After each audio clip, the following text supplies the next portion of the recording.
আবু বকর সিদ্দিক ডেকে বলে, আলী রে, আমার মন বলতেছে তুই কোন দিন ফাতেমার বিয়ের প্রস্তাব লইয়া নবীর দরবারে যাবি, সে অপেক্ষা নবী দিন গণতেছেন।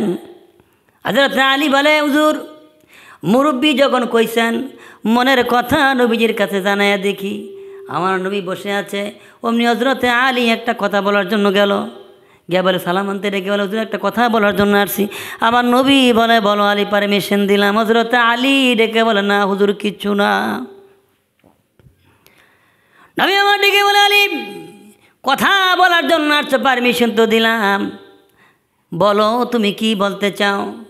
আলী বলে, হুজুর লজ্জা লাগে বলতে পারি না। নবী আমার ডেকে বলে, আলী রে, আমি বুঝেছি তুমি বুঝি ফাতেমার বিয়ে করতে চাও।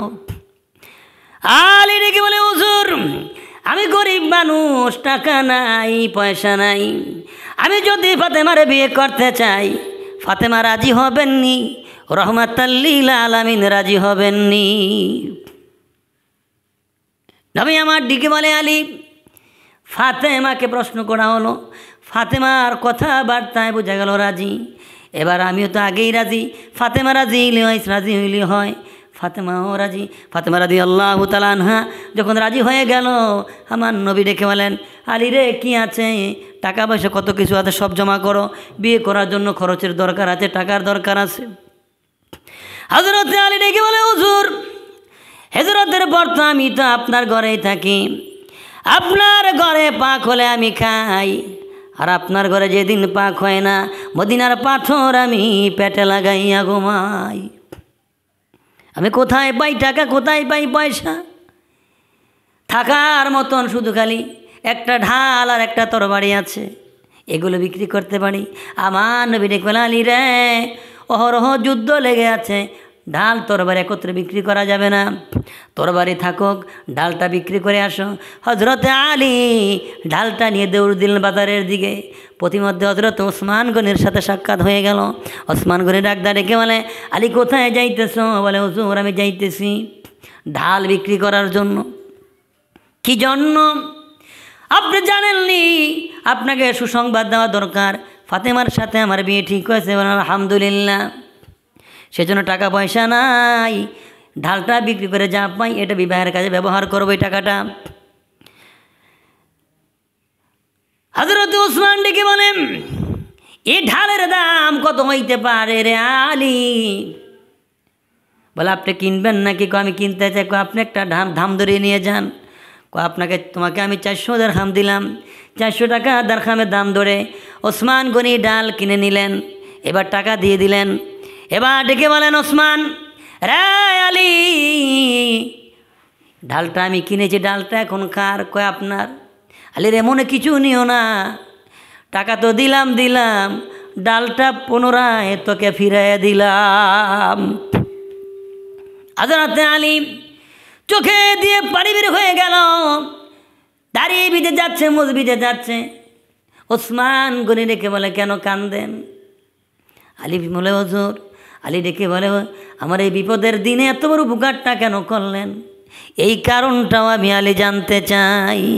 এমন সময় দেখে ওসমান গনিও কান্দে, চোখের পানিগুলো বেয়ে পড়তেছে, দাড়ি ভিজে যাইতেছে, বুক ভিজে যাইতেছে। ডেকে বলে, আলী রে, কিয়ামতের ময়দানে এমন একটা সময় আসবে, বাবা তার ছেলেকে চিনবে না, মা তার মেয়েকে চিনবে না, নেতা তার শ্রমিককে চিনবে না, বাবা তার ছেলেকে চিনবে না, বাবা তার সন্তানকে চিনবে না। ওই মুসিবতের দিনে একটিখানি নেকের জন্য মানুষ পেরেশান হয়ে যাবে। একটিখানি নেকের জন্য হাসরেরই মাঠেতে ছেলে বাবার আগে আগে, বাবা ছেলের পিছনে। আহা সেই কঠিন দিনে নামাজ তোমায় ভুলবে না, ঠিক মতো পড়িলে নামাজ ব্যস্ত তোমার ঠিকানা, ঠিক মতো পড়িলে নামাজ ব্যস্ত তোমার ঠিকানা। জিকির ইয়াকুম মুদগাজাই রুহেরা, মারহামা মদঈদল মাজরুহেরা।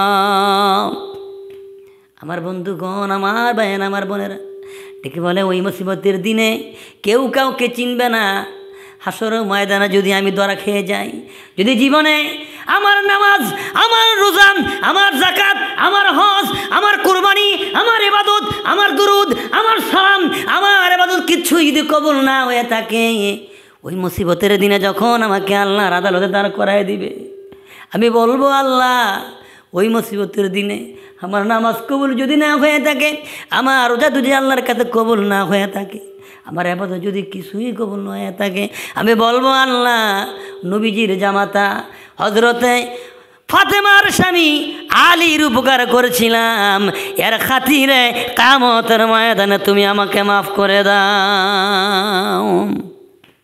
अपने जानेर जान गो नबीजी अपने जानेर जान ओ गो नबीजी अपने जानेर जान अपने जानेर जान गो नबीजी अपने जानेर जान ओ गो नबीजी अपने जानेर जान अपना के देखिले गनबीजी अपना के देखिले गनबीजी दो जक हाराम ओ गनबीजी अपने जानेर जान साहाबीरा आपनार प्रेमे जीवन करे दान आशे कम्मत आपनार जन्य हइया जाए कुरबान आरे मरन काले देखा दिया नबी मरन काले देखा दिया नबी बाँचाइबे निमान ओ गो नबीजी अपने जानेर जान। आशाराय मुबाश्शिरा बिना हिसाबे জান্নাতে যাবে। হযরত ওসমান গনি বিনা হিসাবে জান্নাতে যাবে। সেই ওসমান গনি কবরের ভয়ে, হাসরের ভয়ে, মিজানের ভয়ে, ফুরসাতের ভয়ে তার কলিজা শুকিয়ে গেল, চোখ দিয়ে পানি ঝরে যায়। কবরকে আমি বাঁচাতে পারি, কবর থেকে আমি বাঁচতে পারি কিনা, হাসর থেকে বাঁচতে পারি কিনা। আজকে আপনার আমার সকলকে আল্লাহর কাছে সাহায্য চাইতে হবে। আল্লাহ কিয়ামতের ময়দানে, হাসরের ময়দানে, হাসরে, মিজানে, সিরাতে, কবরে, ফুরসাতে দয়াল নবীজির উসিলায় আমাদের সকলকে জান্নাত দেখ। সকলে বলে আমিন।